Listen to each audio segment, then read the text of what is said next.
guys, welcome back to my channel. My name is Chatli. If you're a new subscriber, you are welcome, and if you're a returning subscriber, welcome all the same.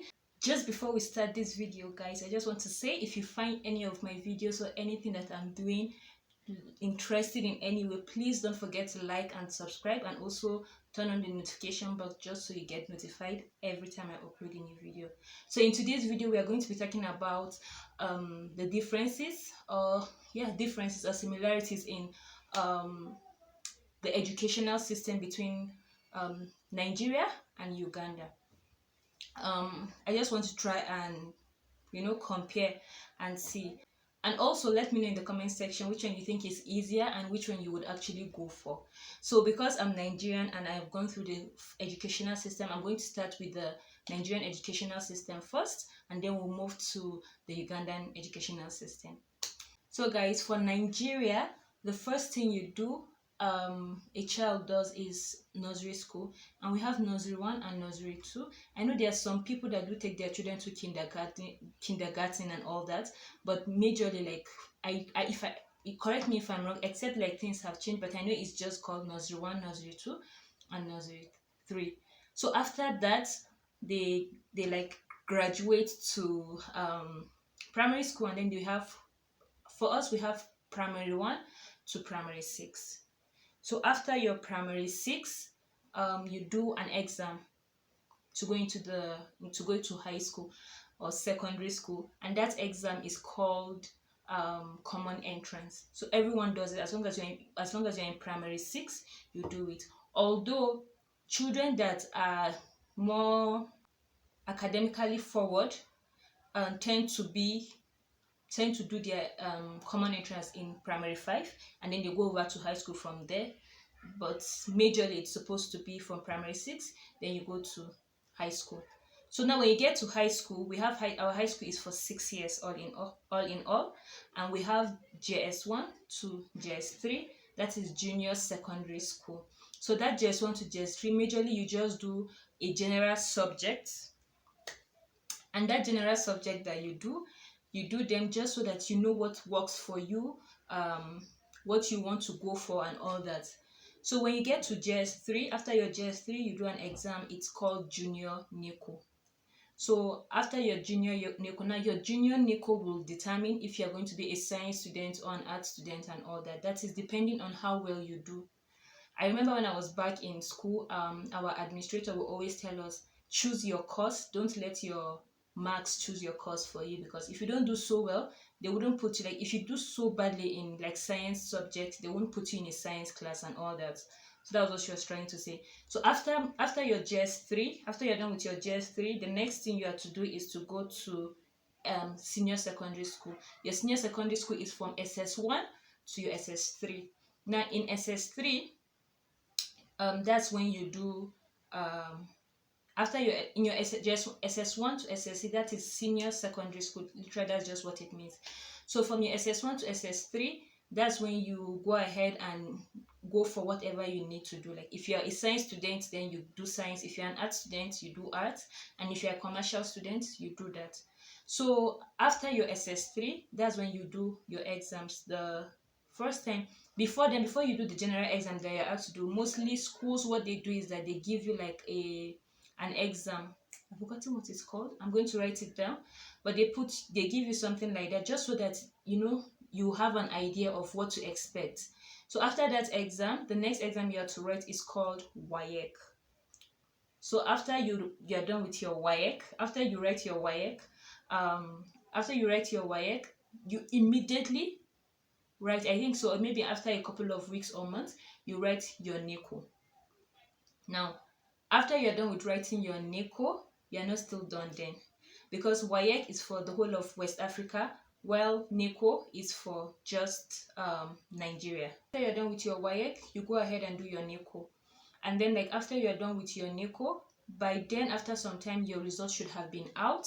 And then after your results are out, depending on if you do so well in your WAEC, then that's good for you. You can just go ahead and apply for university. But then I remember, like, people that don't do so well in their WAEC, so like if you have a missing paper in English but you do so well in your NECO, then you can use like your NECO to supplement for your WAEC.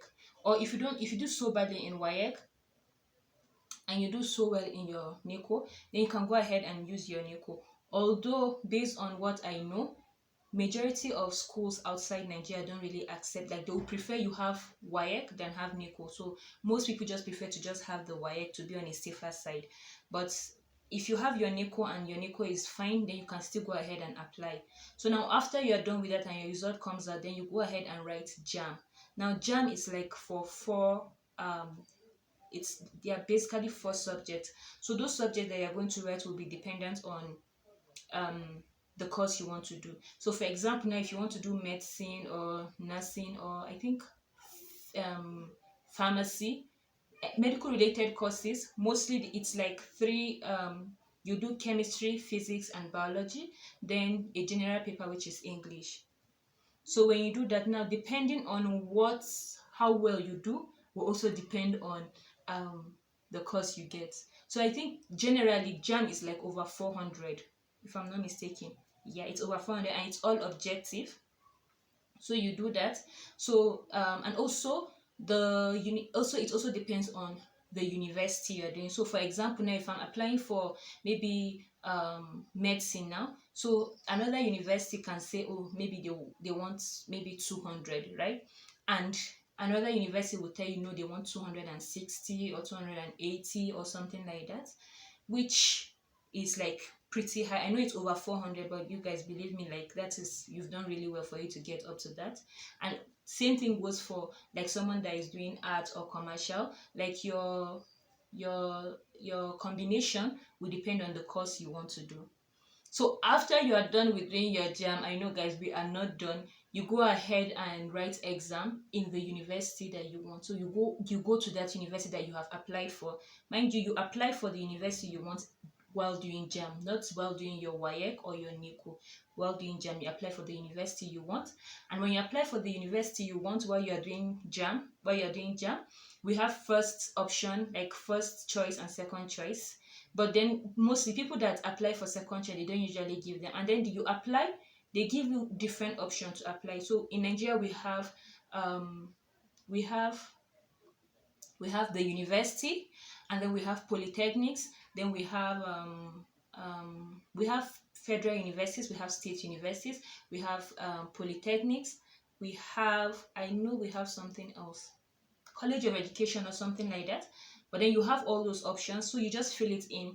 So you might get, maybe if you don't get in at the university, you might get at the polytechnic and all that.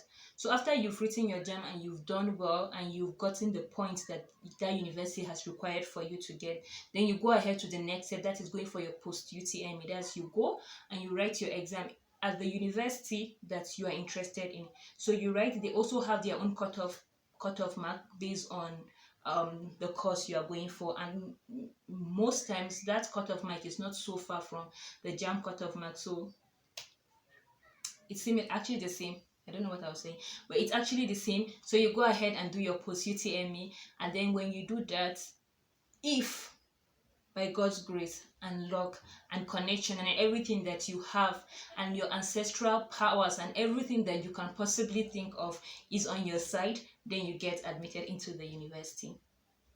And that is the Nigerian educational system.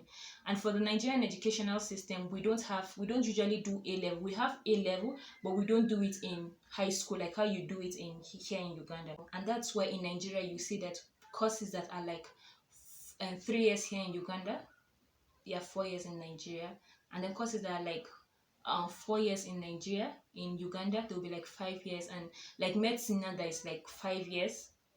That is exclusive of internship. It's 6 years in Nigeria exclusive of internship. So that's just how it works. Then after that, after you're done with your university, you are required to serve. I spoke about it in my last video.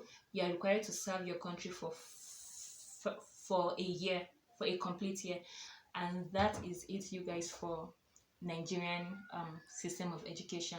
Let me know what you think about that in the comment section. I know it's a lot, and also if I've missed something and you're in Nigeria, please just help me by typing it in the comment section, just so that people can know.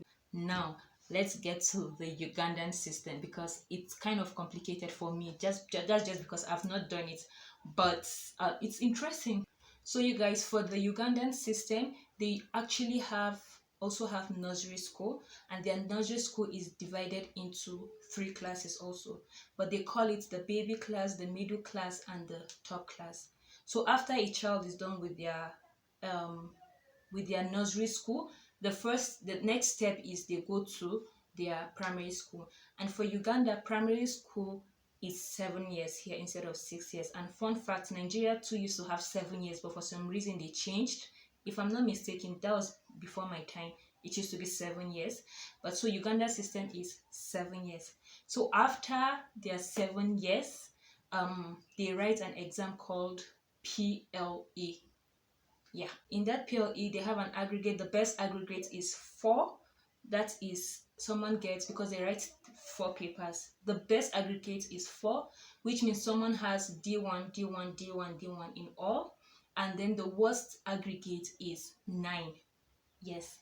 The worst aggregate is 36. Sorry, that means someone had like 9999 in all the papers.